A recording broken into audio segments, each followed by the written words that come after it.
ننتقل إلى جهاز الكمبيوتر، ثم نتوجه إلى القرص الذي قمنا بوضعه، ثم نذهب إلى فورمات. الآن نقوم بالتأكيد أنه فات 32، ثم نضغط على أوكي. سيأتينا تحذير، نقول أوكي مرة أخرى، ننتظر قليلا، ثم نضغط أوكي ثم كلاوس.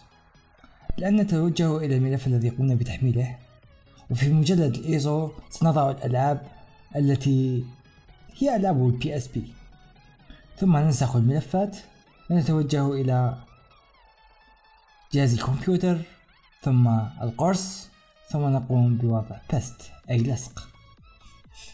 ننتظر قليلا وتوصلها بالبي اس بي.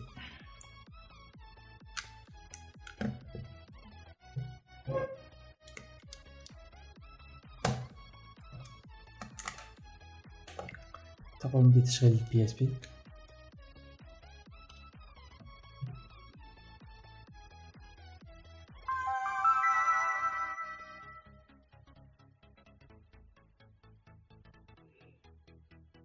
تضغط على اوكي.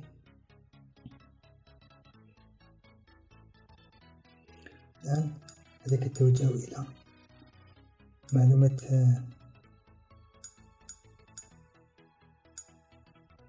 parameters to system.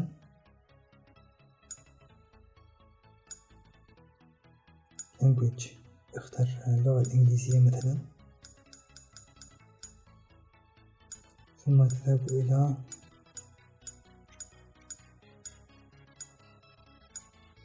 system information. تجد أن الإصدار الحالي هو version 6.339. تقوم بالرجوع إلى خلف. الآن سنقوم بتحديث الفيرموير.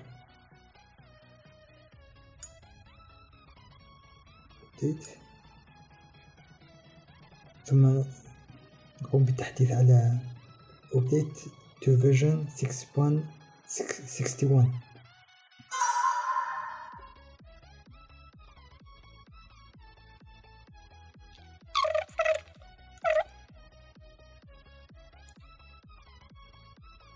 Do you want accept to use agreement? Yes, accept. ثم تضغط على X. ثم X.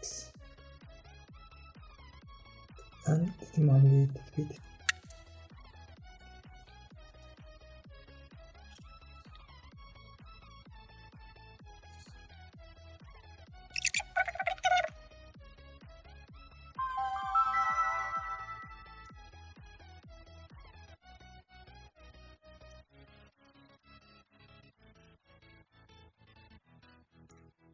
سوف نتأكد أن التحديث قد مر بسلام.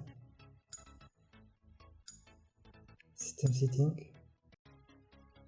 ثم نذهب إلى أسفل.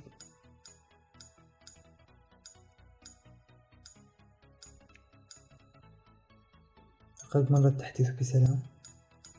سنتوجه إلى بطاقة الذاكرة memory stick.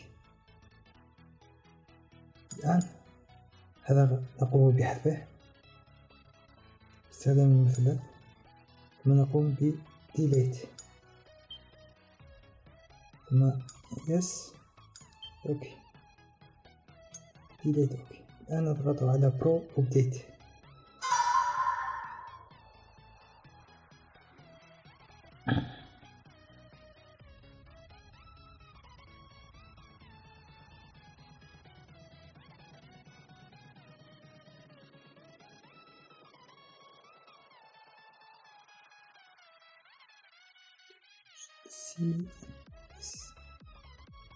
تضغط على اوكي، ثم press X to start CF.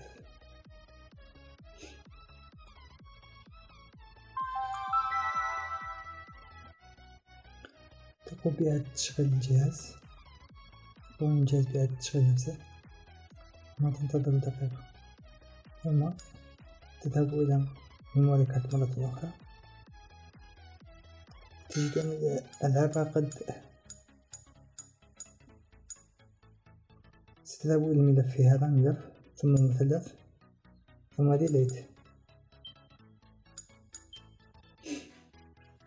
ملاحظة مهمة، هي لا تقوم بمسح هذا الملف أبدا. شيء آخر، لما تقوم بإطفاء هذا الجهاز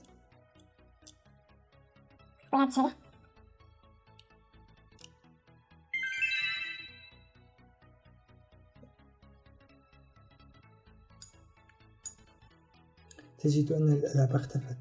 بضغطك على هذا الملف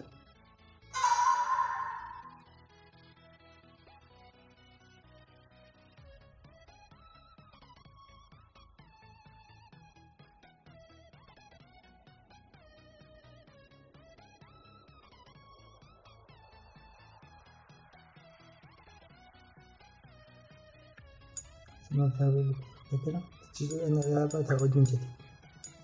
المهم إذن أن لا تمسح هذا الملف، وتقوم بوضع الألعاب في مجلد إيزا.